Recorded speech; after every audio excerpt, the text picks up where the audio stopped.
مال را کز بہر دی باشی حمول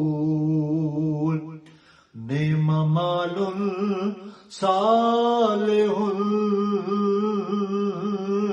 خواندش رسول کہ اپنے اموال کو، اپنے اسباب کو دین کے لیے سواری بنا۔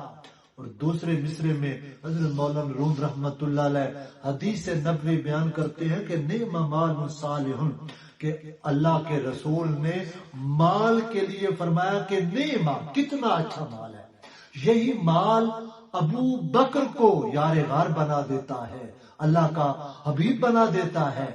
یہی مال حضرت عثمان غنی جب استعمال کرتے ہیں تو حضور نبی اکرم صلی اللہ علیہ وسلم ان کی اشرفیوں کو غزوہ تبوک کے موقع پہ اچھالتے ہوئے فرماتے ہیں کہ مولا آج کے بعد میرا عثمان جو بھی کر لے اس کا کوئی عمل بھی اس کو نقصان نہ پہنچائے۔